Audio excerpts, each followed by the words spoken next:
Hello and welcome. Today, you're not just going to hear a story. You're going to feel it, live it, learn from it.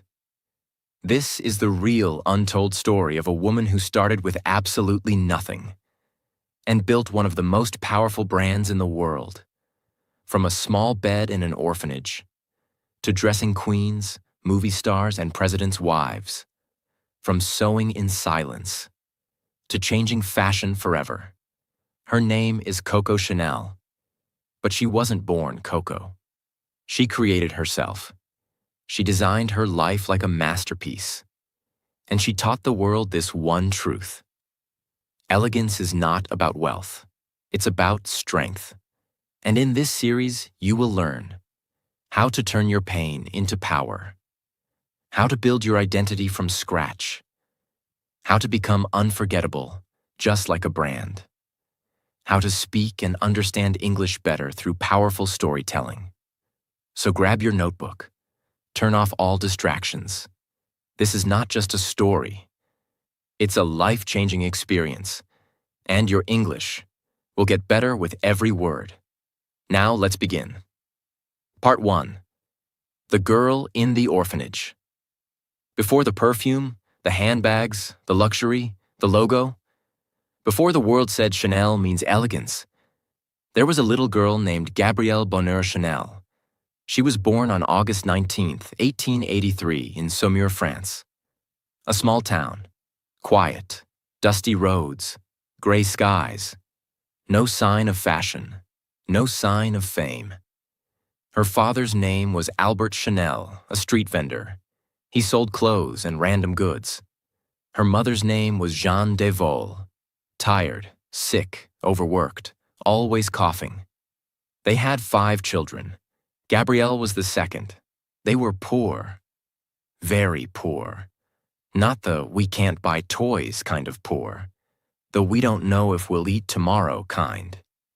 When Gabrielle was just 12 years old, something happened that changed her life forever. Her mother died. She had been sick for years, tuberculosis, no hospitals, no medicine, just pain. And one day she stopped breathing. Gabrielle stood in the corner of the room, silent. Her younger siblings were crying. But she just stood there. She was numb, cold, broken. After the funeral, her father, Albert Chanel, packed a small bag. He kissed the children, once, and then he walked away. He didn't come back, not in a week, not in a year, not ever. He abandoned them. And just like that, Gabrielle Chanel became an orphan. She was sent to an orphanage run by Catholic nuns in Aubazine, deep in the countryside of France. The building was gray, cold. The nuns were strict, silent, always praying, no laughing, no dancing, no joy. But in this prison of silence, something strange happened. Gabrielle learned discipline, she learned simplicity, and most importantly, she learned to sew. With a small needle and some black cloth, she stitched her first lines of fabric. She didn't know it then, but those stitches would change the world. At the orphanage, everything was black and white. The clothes, the beds, the curtains, the uniforms. To the world, black meant grief. To Gabrielle, it became a color of strength. She once said, "I imposed black. It's still going strong today because black wipes out everything else around." The beginning of Coco. At 18, she left the orphanage and moved to a small town called Moulins. There, she started working as a seamstress by day. And at night, she sang in cabarets, local bars where men drank and women entertained. She wasn't a great singer, but she had energy, confidence, mystery. She sang a song called Qui a vu Coco? Who has seen Coco? People began calling her Coco. Some say it was short for coquette, a flirt. Others say it was the song. She never corrected them, because she liked it. She was no longer Gabrielle, the orphan. She was Coco, the woman she invented. While singing, Coco met a rich young man named Etienne Balsan, a former cavalry officer. He was handsome, charming, full of money.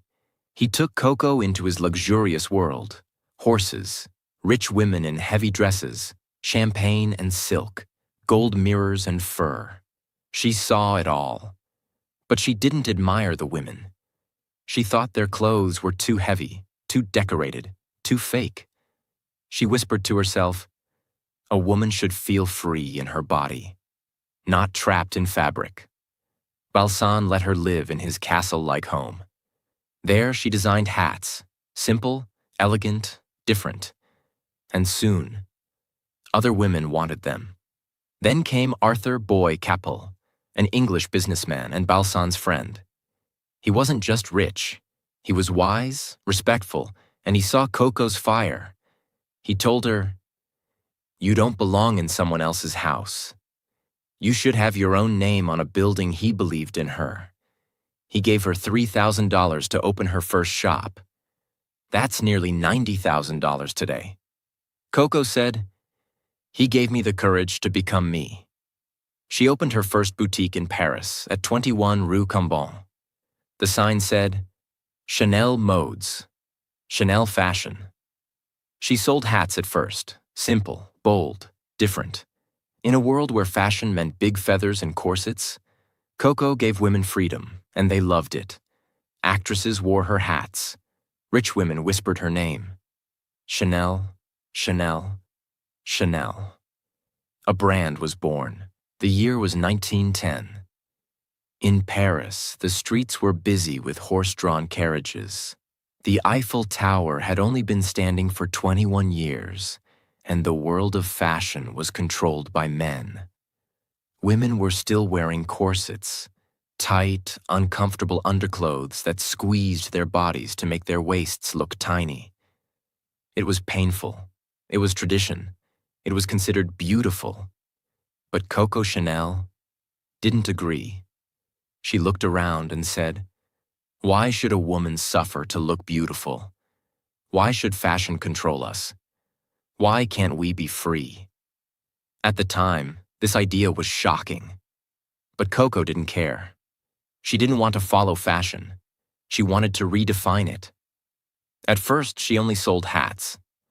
But after her shop became popular, she began making clothes. Clothes that were simple, elegant, and most importantly, comfortable. She used jersey fabric. That was a cheap, stretchy material used mostly for men's underwear back then. Other designers laughed at her. "Women don't wear that. It's too plain, too poor," they said. But Chanel didn't care. She said, "Luxury must be comfortable. Otherwise, it is not luxury." And for the first time, women felt free. They could move, breathe, walk without pain, and still look beautiful. That was the real beginning of the Chanel brand. She was not selling clothes. She was selling independence. World War I, when fashion went quiet. In 1914, the world changed. World War I had begun. Explosions, fear, separation, death. Everything slowed down. Factories were destroyed. Families were torn apart. Paris was no longer the city of love. It was the city of survival. But even in that pain, Coco Chanel found opportunity. While many businesses closed, she kept working. She moved to Deauville, a coastal town, and opened a new shop. Women had no time for fashion shows. They needed clothes they could work in, run in, live in. So she made simple dresses, loose pants, cardigans, and hats that stayed on in the wind. This was not just fashion. This was resistance. Coco Chanel was designing for survival, not just beauty. And people noticed. Her clothes became a symbol of a new kind of woman. Not a decoration, but a force. In 1919, Coco's life took a painful turn. Her lover and supporter, Arthur Boy Capel, died in a car crash on the French Riviera. He was only 38 years old. Coco rushed to the site. She stood by the wreckage. The man who gave her money, support, belief, and love was gone. She cried, not loudly, but deeply. And then she said something unforgettable. In losing Capel, I lost everything. She wore black for weeks, months, years. But she didn't stop, because pain didn't destroy her. It became part of her identity. In 1926, Coco Chanel did something that shocked the fashion world again. She released a short, simple black dress. No decoration, no feathers, no bright colors, just black. Elegant, clean, confident. It was the exact opposite of everything popular at the time. Before that, black was only worn at funerals. It was the color of grief, the color of death. But Coco transformed it. She said, I want to give women the power to feel strong. Black is the color of power. That dress became known as the little black dress. And it changed fashion history. Even Vogue magazine wrote, the Chanel little black dress is the fashion equivalent of the Ford Model T. It was simple, universal, and perfect for every woman. In the early 1920s, Coco Chanel had another idea.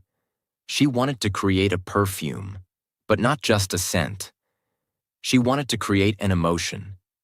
Until then, most perfumes were based on a single flower: rose, lavender, jasmine. But Coco didn't want a flower. She wanted a mystery. So she worked with a Russian-born French perfumer named Ernest Beau. He created 10 samples. She chose number 5. She liked the number. It was simple, clean, and felt lucky. She called it Chanel number 5. It was the first perfume to use synthetic aldehydes, which made the scent last longer and feel more modern. She released it in a simple square glass bottle. No gold, no curves, no decoration.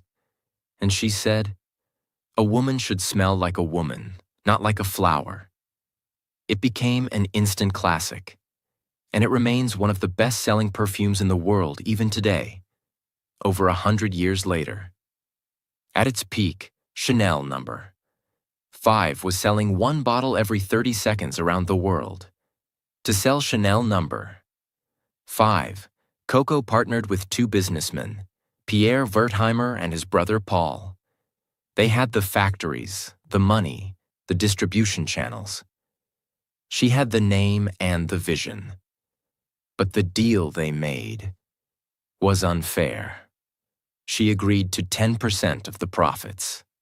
The Wertheimer brothers would get 70%, and her partner Théophile Bader would get 20%. Later, she realized how much she had lost. Chanel number 5 was making millions of dollars, and she was getting only a small share. She felt angry, betrayed, and tried for years to fight back legally. But she couldn't break the contract. Still, she kept building her empire. Because Coco Chanel was not just a designer, she was a warrior in silk gloves. By the late 1920s, Coco Chanel had become more than a woman. She was a symbol of simplicity over noise, strength over weakness, elegance over decoration, identity over imitation. She rejected trends. She believed in style, not fashion. She said, fashion fades. Only style remains the same. She believed women should walk with confidence, speak with calm power, wear what makes them feel free, not what makes them feel controlled. Her ideas were not just about fabric. They were about freedom. Part 2. The Fall of a Legend. At the end of the 1920s, Coco Chanel was not just a fashion designer anymore. She was an empire. Her perfume Chanel number 5 was selling across the world. Her clothes were worn by royalty, actresses, and the richest women in Europe. Her name had become more powerful than any label. She was making more money than almost any woman of her time. Her shops were full. Her ideas were copied. The world had finally caught up to Coco. But then came something she could not control. A second war. A war that would not just destroy countries. It would almost destroy everything she had built. By the year 1931, Coco was at the top of her fame. She traveled to Hollywood. There she met Samuel Goldwyn, one of the biggest film producers in America. He offered her $1 million to design costumes for MGM actresses. That's equal to more than $18 million today. It was a powerful deal. But Coco didn't like the film world. She said Hollywood women wore too much makeup, too many jewels. They didn't understand her style. They wanted fantasy. Coco wanted freedom. She returned to France, to her world, her rules, her people. But soon, none of that would matter, because the world was about to change again. World War II begins. In 1939, World War II broke out. Germany invaded Poland. Europe fell into fear. France began to break. Coco was 56 years old. Her fashion house was strong. Her perfume was still selling. But she made a decision that shocked many. She closed her shop at 31 Rue Cambon, Paris. She said, "This is no time for fashion." She believed women had more important things to think about. And maybe deep down she was tired. Tired of fame, of competition, of the constant fight. She disappeared from the fashion world. But not from history. Because during the war, Coco Chanel entered the darkest chapter of her life. A chapter filled with secrets, rumors, accusations, and pain. During the war, Coco began a romantic relationship with a man named Hans Gunther von Dinklage. He was a German aristocrat, a former soldier, and a diplomat. But many people believed he was more than that. They believed he was a Nazi intelligence officer. This connection brought Coco Chanel under suspicion. Some said she became his lover for safety. Others said it was for power. Some said it was love. No one knows the full truth. But this relationship would cause her reputation to collapse after the war. Let's go back to the perfume Chanel number 5. It was still owned and distributed by the Wertheimer family. They were Jewish businessmen from France. During the war, the Nazis forced Jewish families to give up their businesses. Coco saw an opportunity. She tried to take back full control of her perfume by writing to the German authorities saying, "The owners of my perfume are Jews. Under the laws of occupation, I should now own it fully." This was a dangerous and morally questionable move. Later, some would say she did it out of revenge because she never liked the deal. Others would say it was an act of greed. Some believed she just wanted to survive. But the truth is, it happened. And the moment people found out, her name became a shadow of what it once was. But the Wertheimer family was smart. Before leaving France, they had legally protected their business by giving it temporarily to a non-Jewish Frenchman. So Coco's plan failed. They returned after the war and kept control of the business. In 1944, France was liberated. The Nazis were defeated. The French began looking for people who had helped the enemy. Coco Chanel was arrested. She was taken in for questioning about her relationship with Hans von Dinklage and her wartime activities. But she was released after a few hours. Why? Many believe she had help from her powerful British friends, including Winston Churchill, the Prime Minister of the United Kingdom. Churchill had met Coco years earlier through mutual friends. Some say he used his influence to protect her. Whatever the reason, Coco was freed. But she was no longer welcome in France. People whispered. They called her a traitor. Some refused to speak her name. So Coco did something she had never done before. She ran away. After the war, Coco left Paris and moved to Switzerland. She lived in a hotel. Quiet, private. Her days were spent walking by lakes, smoking in silence, reading newspapers, watching fashion from a distance. The world moved on. New designers had arrived. Dior, Balenciaga, Givenchy. They created designs full of glamour, wide skirts, tiny waists, long gloves. Women loved them. But Coco? She hated what she saw. She said, "Dior doesn't dress women. He upholsters them." She believed fashion had returned to slavery, corsets, weight, discomfort. But still, she said nothing. For 15 years, Coco Chanel remained silent. She was 71 years old. Too old for fashion, people thought. Too broken by war. Too hated by the past. Too forgotten by the present.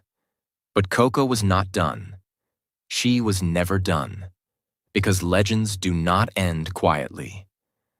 They return when no one expects them to.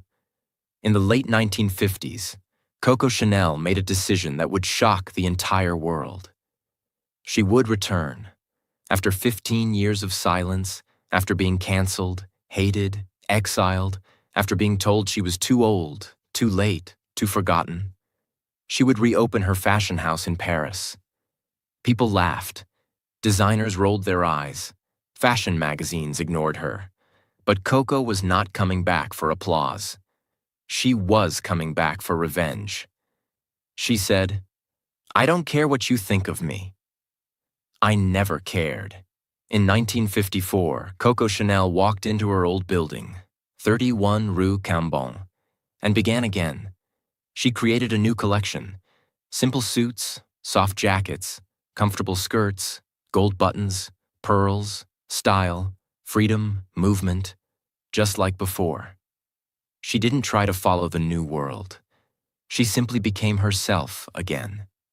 And slowly, the world remembered who she was.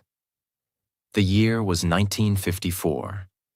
She returned to 31 Rue Cambon, the same Paris building where it all began.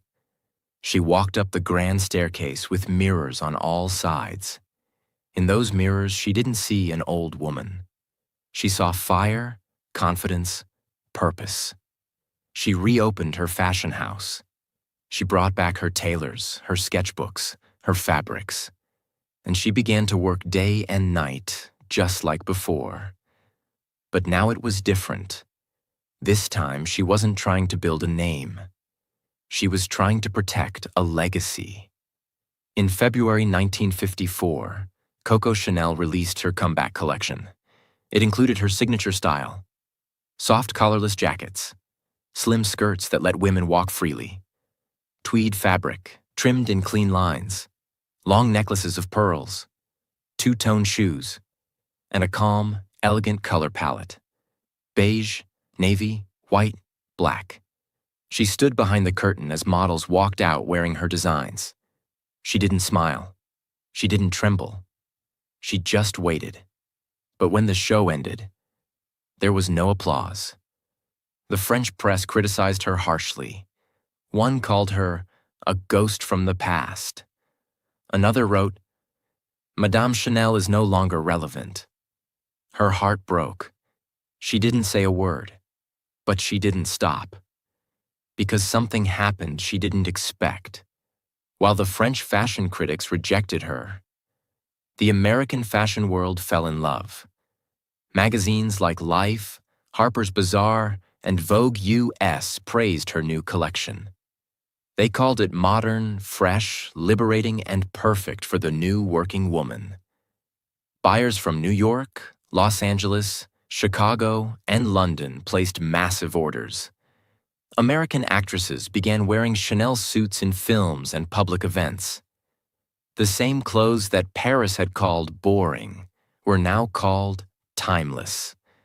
And Coco Chanel realized something important. The world still needed her.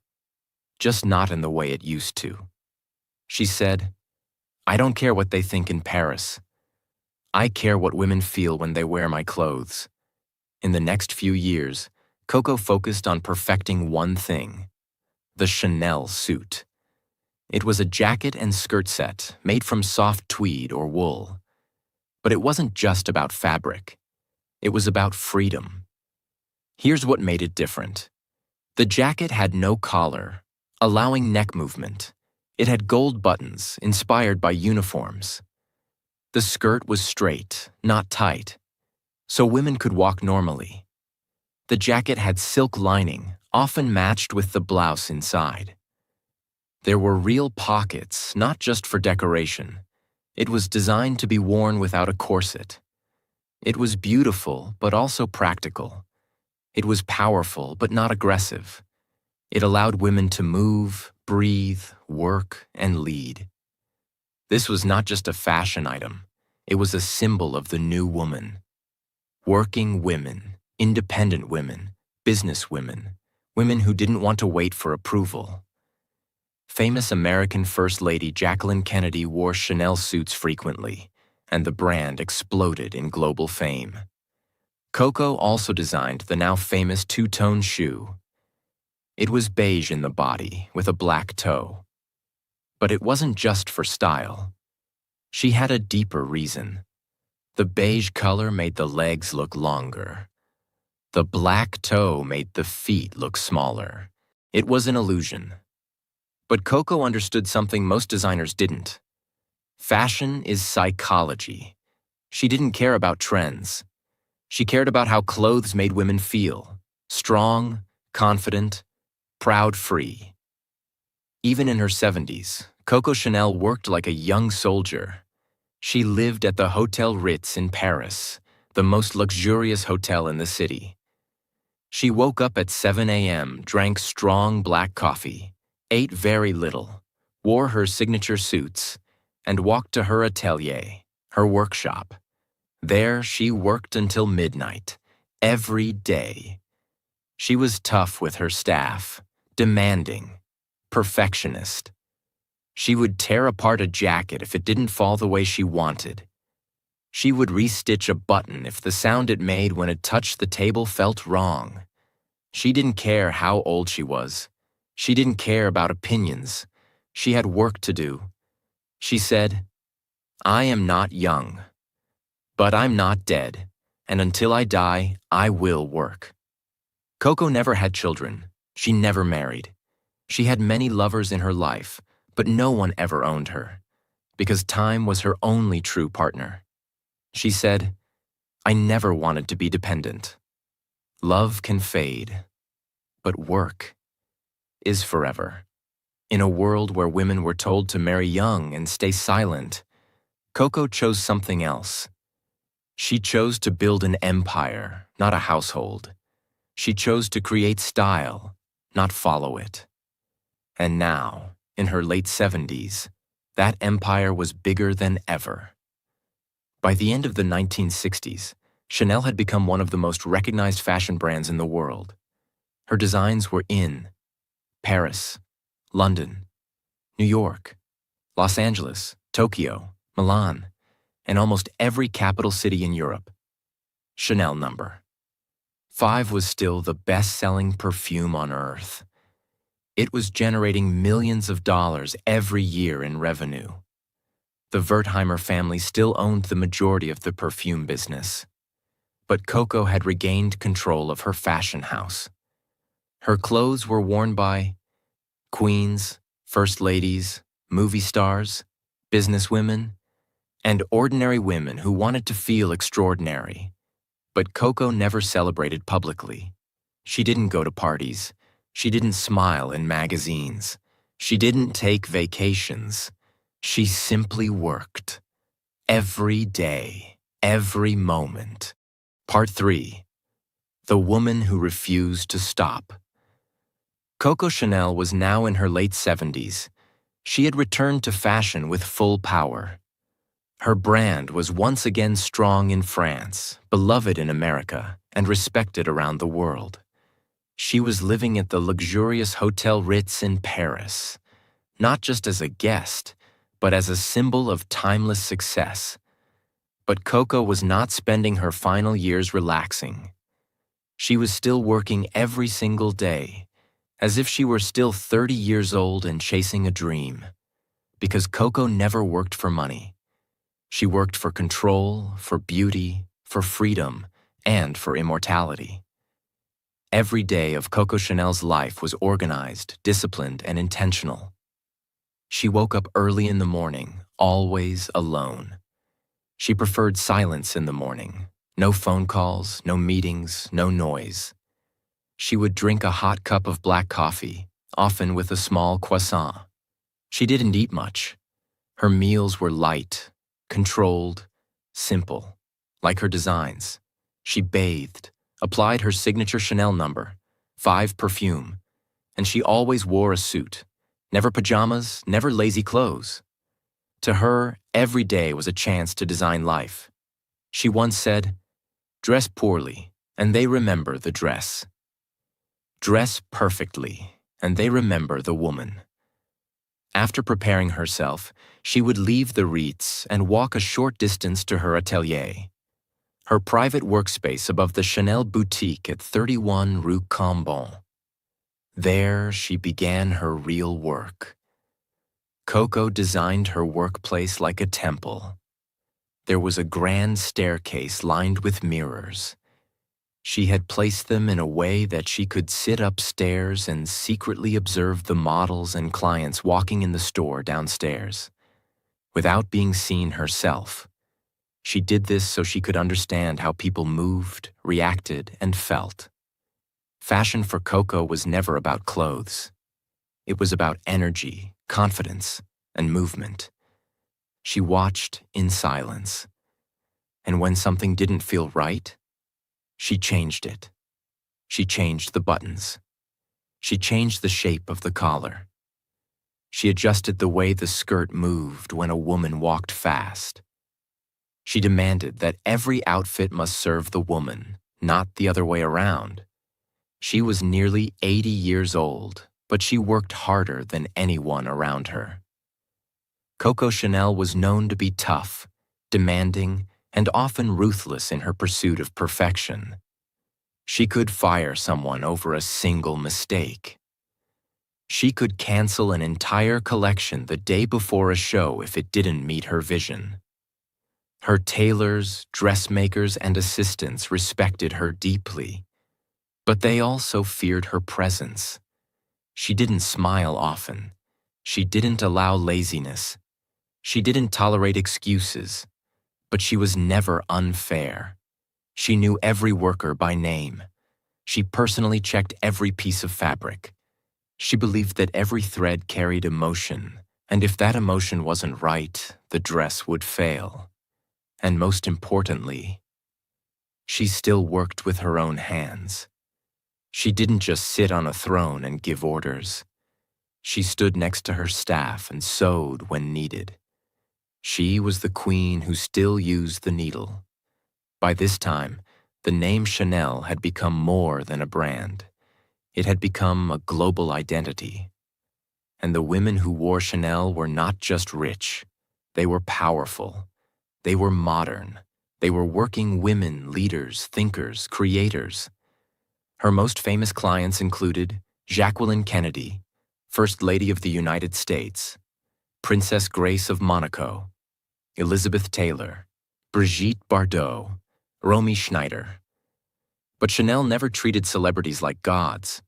She always said, "My clothes are for women with character," not women who want to decorate themselves.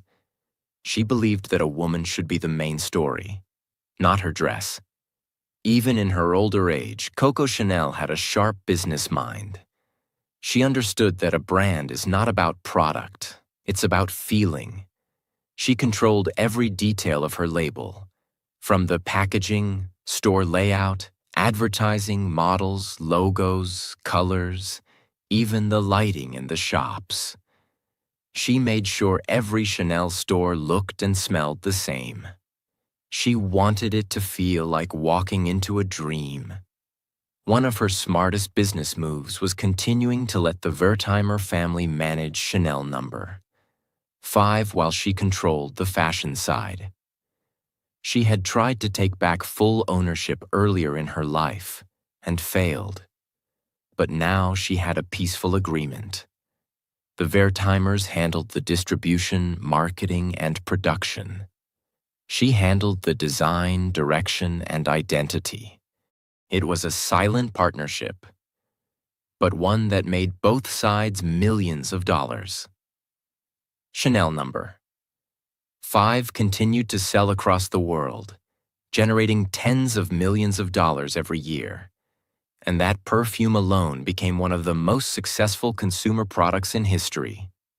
In her final years, journalists tried to ask Coco about love, marriage, and regret, but she never gave them what they wanted. She had loved many men in her life. Some rich, some poor, some French, some British, some married, some not. But none of them stayed, and Coco never chased anyone.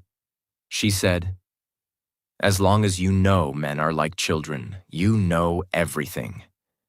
About marriage, she said, "I never wanted to be a wife. I wanted to be the boss." About beauty, she said, "Nature gives you the face you have at 20. Life shapes the face you have at 30.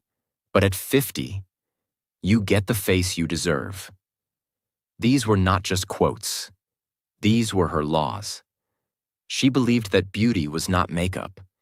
It was discipline, style, simplicity, and confidence.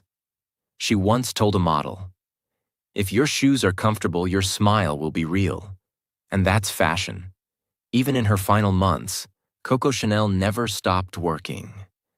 She was in her late 80s, but still creating sketches, adjusting patterns, and preparing collections. She would walk into her atelier with her cane in one hand and a cigarette in the other. She would tell her workers, "Keep working. We're not dead yet." She hated laziness more than illness. She hated dishonesty more than pain. And she hated giving up more than death. Every day she wore her signature pearls, sprayed Chanel number 5 on her wrists, and walked like she owned the city. And in many ways, she did. Because Paris had never seen another woman like her. Part 4. The final stitch. Coco Chanel was now in her late 80s. She had spent almost 7 decades building her life from nothing. From sewing in a silent orphanage to dressing queens, stars, and presidents' wives. She was not just a woman anymore. She was a symbol.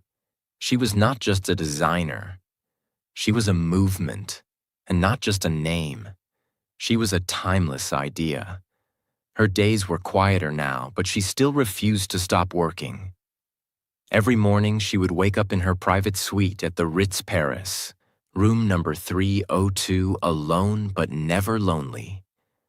She would sit by the window with her coffee, wearing her usual clean, structured jacket and strands of pearls, looking down at the busy Paris street. Even in her final year, she was still going to her atelier, still correcting fabrics, still directing fittings, still designing, still ruling. But the end was near, and Coco could feel it.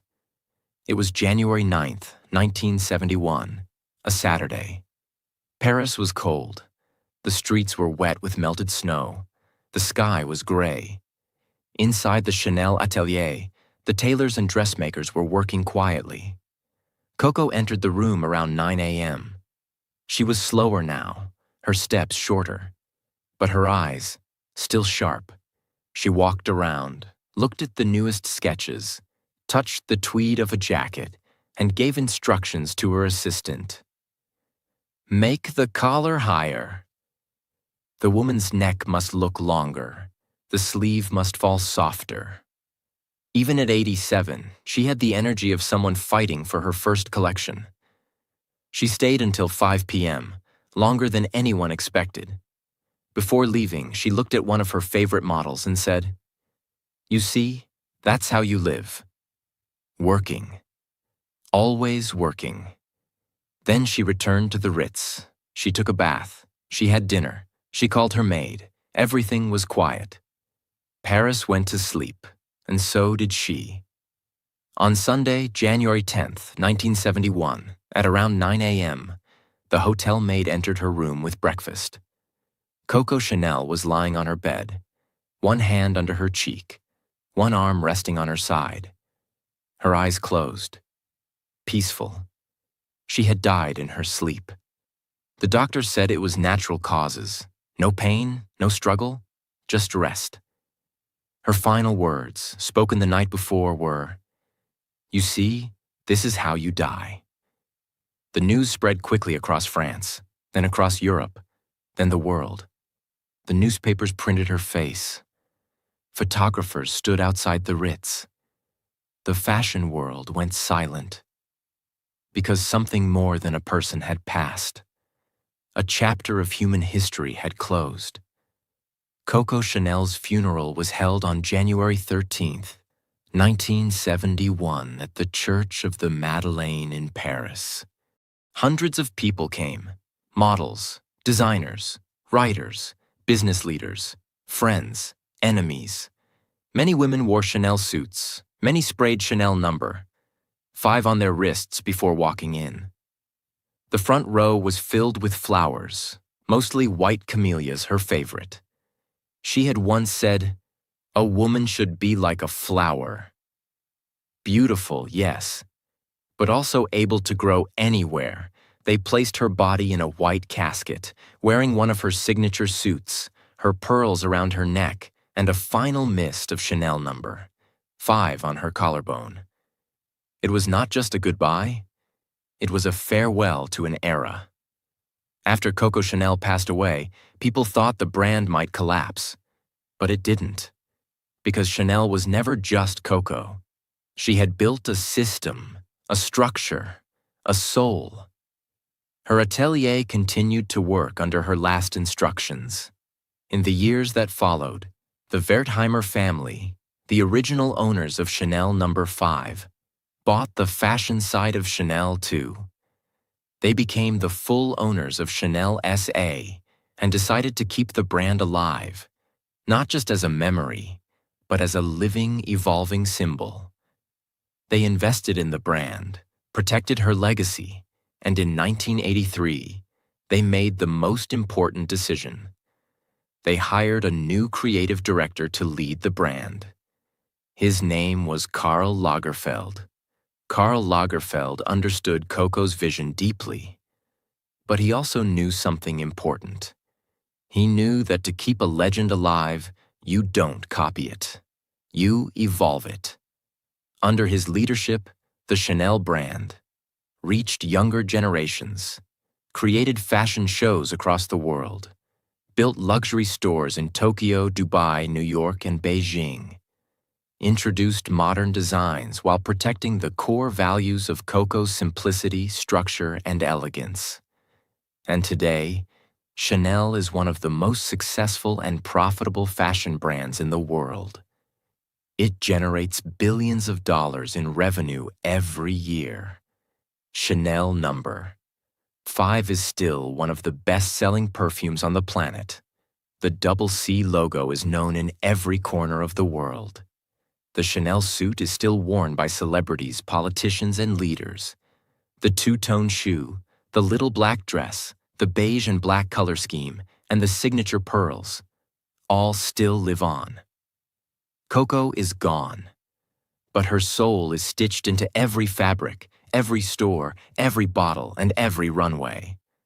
Coco Chanel once said, "My life didn't please me, so I created my life." That is the lesson. She didn't come from power. She wasn't rich. She wasn't born beautiful. She wasn't protected by anyone. She lost her mother at 12. She was abandoned by her father. She lived in an orphanage. She was rejected by many. She faced heartbreak, betrayal, and war. She was called a traitor, a woman of scandal, a failure. But she refused to become a victim. She trained her hands. She trained her eye. She trained her mind. and she built an empire out of needles, fabric, and silence. She taught women that style is not decoration. It is dignity.